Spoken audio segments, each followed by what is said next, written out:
اب کہ ہم بچھڑے تو شاید کبھی خوابوں میں ملے، جس طرح سوکھے ہوئے پھول کتابوں میں ملے، اب کہ ہم بچھڑے۔ محمد منشا یاد ایک عظیم افسانہ نگار تھے۔ انہوں نے اپنی کہانیوں کا عہد خود تخلیق کیا تھا۔ 15 اکتوبر 2011 کی شام جب وہ اچانک ہم سے جدا ہوئے تو ان کی کہانی کا وہ دور بھی غروب ہو گیا جس کی شمع انہوں نے اپنے ہاتھوں سے روشن کی تھی۔ لکھنے کا شوق تو مجھے طالب علمی کے زمانے میں ہوا۔ میرا خیال ہے 6 یا 7ویں جماعت میں پڑھتا تھا میں،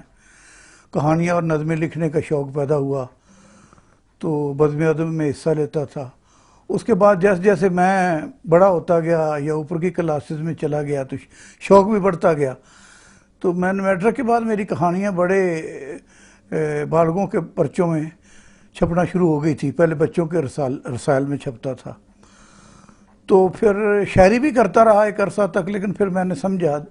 یا محسوس کیا کہ 2 کشتیوں میں پاؤں رکھنا مناسب نہیں ہے، اور ویسے بھی میرا رجحان نثر نگاری کی طرف زیادہ ہے، اور میں اپنا اظہار اس میں زیادہ سہولت کے ساتھ کر سکتا ہوں، اور جو کچھ کہنا چاہتا ہوں شاید اس کے لیے یہ میڈیم زیادہ بہتر ہے۔ تو اس طرح کر کے میں نے کہانی کی طرف زیادہ توجہ دی۔ افسانہ ان کے اندر، جیسا کہ انہوں نے خود کہا ہے کہ میں اور کہانی ساتھ ساتھ پیدا ہوئے ہیں، لیکن پھر انہوں نے کہا کہ نہیں، کہانی پہلے سے موجود تھی، میں بعد میں پیدا ہوا، لیکن ایسا ہوتا تھا کہ میں اور کہانی پھر ساتھ ساتھ چلنے لگے۔ تو یہی ہم نے دیکھا ہے ان کی ذات کے اندر بھی کہ ان کے افسانوں کا چاہے 10 مجموعے بھی آگے تھے، لیکن ہر افسانے کا معیار جو تھا وہ انہوں نے برقرار رکھا۔ شروع میں انہوں نے حقیقت نگاری سے لکھنا شروع کیا،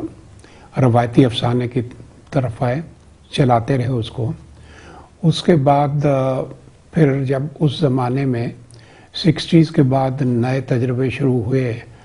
اور جدیدیت کا پرچار شروع ہوا تو وہ بھی جدیدیت کی طرف مائل ہوئے، بلکہ جدیدیت کی گاڑی میں بیٹھ کے نئے سفر پہ روانہ ہو گئے اور نئے نظارے دیکھنے کی کوشش کرنے لگے۔ منشا یاد چلے گئے، مگر جاتے جاتے اپنے پیچھے بہت سی یادیں، بہت سی کہانیاں اور بہت سارے کردار چھوڑ گئے۔ یہ کردار اب اپنے خالق کی تلاش میں کردار دیہات کے اندر سے اٹھے تھے اور ان کے اندر کوئی گلیمر نہیں تھا۔ جب انہیں سکرین کے اوپر پیش کیا گیا تو ان کے اندر لوگ رستے میں کھڑے ہو جایا کرتے تھے ان کرداروں کو یا اس ناول کے کرداروں کو دیکھنے کے لیے جو ایک ڈرامے کی صورت میں پیش ہو رہے تھے۔ تسی دلچسپی رکھتے ہو